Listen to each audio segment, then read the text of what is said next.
Horses, man's true best friend. Horses are large hoofed mammals that have been domesticated by humans and played a critical role in human history and have also had a rich history of their own.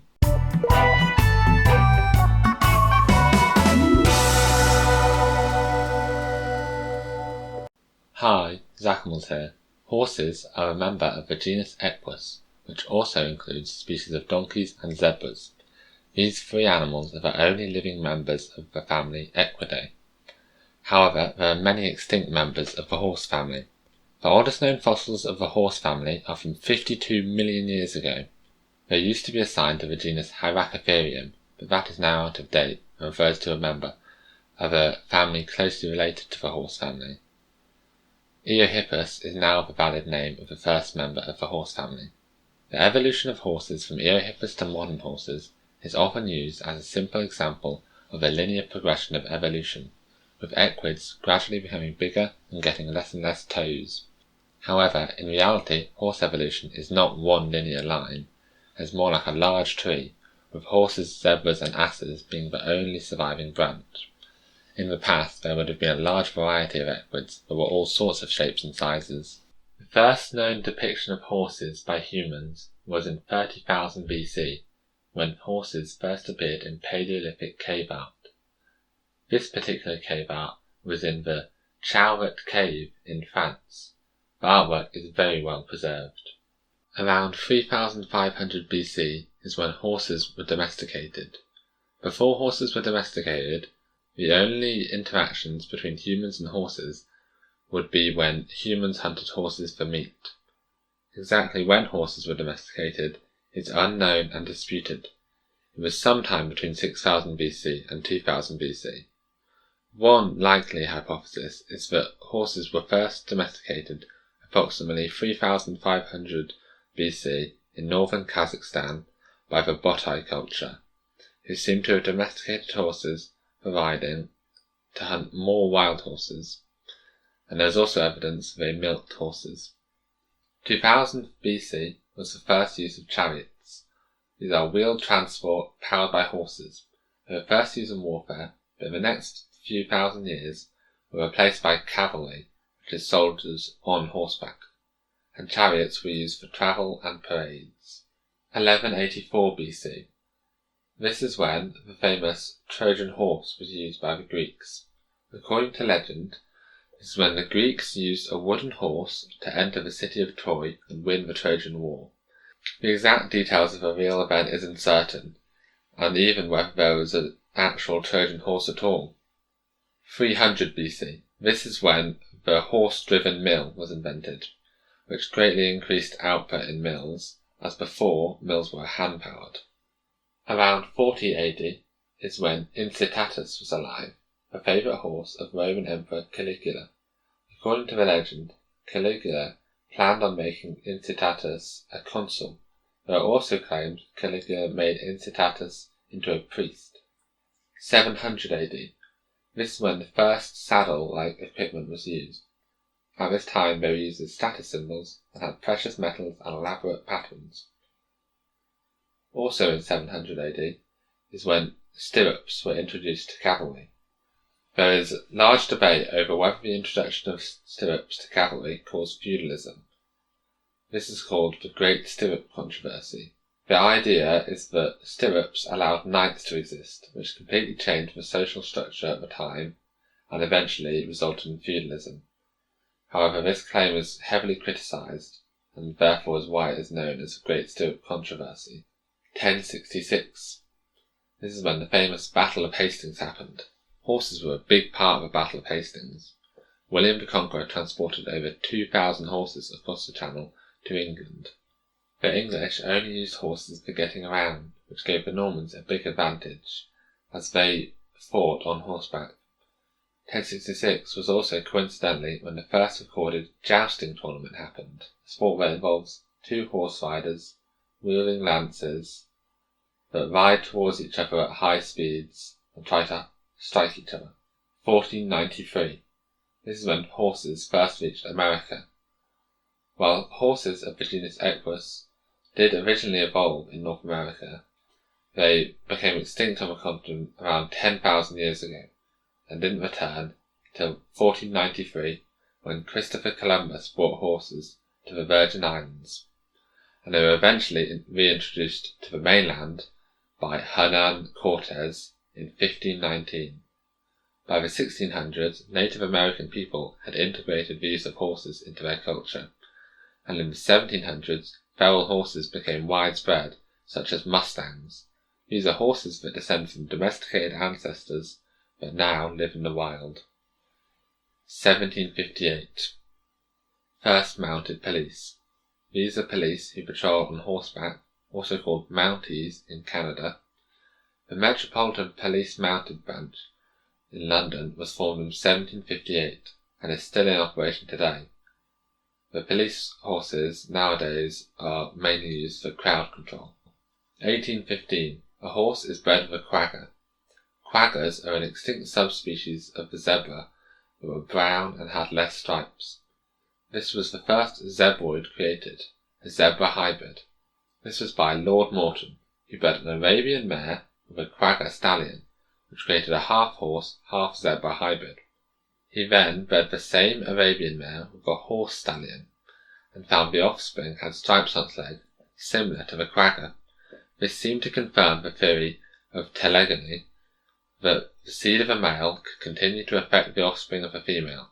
However, this was eventually proven wrong in the 1890s.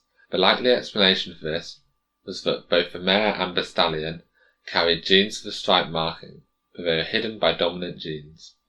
Stripe markings are in fact commonly seen in domesticated horses. 1877. Black Beauty is published. This was the first book written in the style of a fictional animal autobiography. It was written to be read by adults to inform them on the norms of horse cruelty, but is also widely seen as a popular children's book, and is considered one of the most influential anti-cruelty novels of all time. 1883. This is when the quagga went extinct. When the last captured quagga died in Amsterdam Zoo, its death was not immediately recognised as the extinction of its kind, and the zoo requested another one. This last quagga is now kept in a display in Leiden in the Netherlands. 1903. At this time, Przewalski's wild horse had had no reports in the wild for 47 years. Przewalski's horse, also known as the Tarki, is a wild horse native to the steppes of Central Asia, which for the last 100 years or so had been declining in population. In the 1900s, there were very few sightings. Scientific expeditions failed to find any wild horses. There were single group sightings in 1966 and 1967, and the last observation was a single horse in 1969. Expeditions after this found no horses, so the species was designated as extinct in the wild for over 30 years. There were still Przewalski's horses in zoos, but very few. At the end of the 1950s, there were only 12 individuals in all of the world's zoos.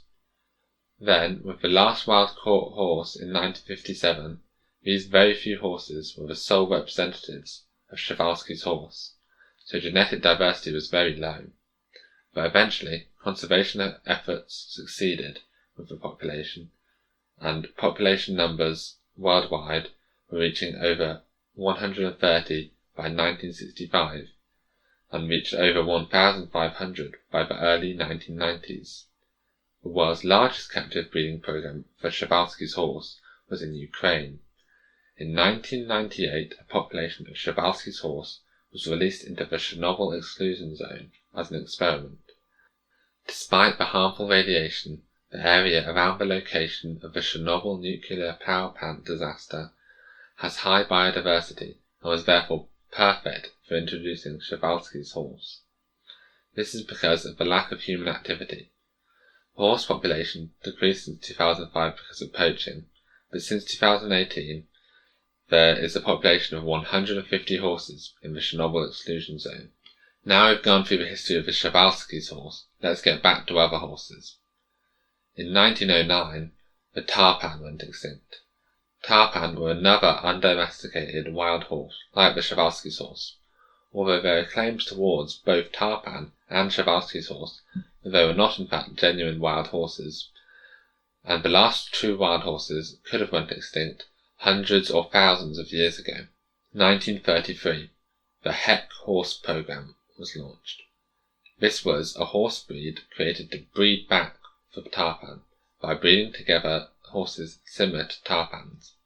They were not successful in creating a genetic copy of the tarpan. They did successfully create a horse with the same colouring and marking as a tarpan. 1938. Boston Curtis became the first mule to be elected to a committeeman. He was elected Republican committeeman 51-0. He is one of many joke, non-human candidates throughout history. Boston Curtis was placed into the ballot to demonstrate how many people would vote without considering who they were actually voting for. 1984. Quagga is the first extinct animal to have its DNA analysed. 1987. The Quagga Rebreeding Project launched. Similar to the tarpan rebreeding project, zebras were bred to have the same brown markings as a quagga. In 2005, the first zebra with reduced visible striping was born. 2003, the first horse was cloned. Horses were the 7th species to be cloned. The cloned horse was named Prometheia, which is the feminine form of the Greek god who created humanity. 2010, miniature guide horses that are suitably trained are recognized as service animals. Advantages of guide horses is they live longer than dogs and have excellent eyesight and can even see in total darkness. 2013. This was the year of the 2013 horse meat scandal, a scandal in the food industry in parts of Europe, in which foods advertised as containing beef were found to have undeclared horse meat. Not much has happened in the history of horses since 2013 and now, but what about the future? Possibly in the near future, the Crazy Horse Memorial could be finished. The Crazy Horse Memorial is an unfinished horse sculpture which began construction in 1948. It's not close to being completed, but if completed it would be the largest horse sculpture in the world at 640 feet long and 560 feet tall. This sculpture is controversial as it is a sculpture towards Crazy Horse, who was a Native American warrior, yet the sculpture is being created by destroying a beautiful mountain. Also possibly in the near future of horses is genetically modified horses. There have already been genetically modified mammals, including fluorescent dogs, cats and pigs, which have been modified as experiments on genetic engineering. Horses could be genetically modified to be stronger and faster for horse racing. This could happen in the next few years. What about the much further future of horses? When will horses go extinct? It doesn't look like they're going extinct anytime soon. But if they are gradually replaced by machines, one day we might not need horses anymore.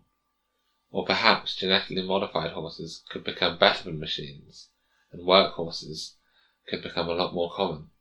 What about even further into the future?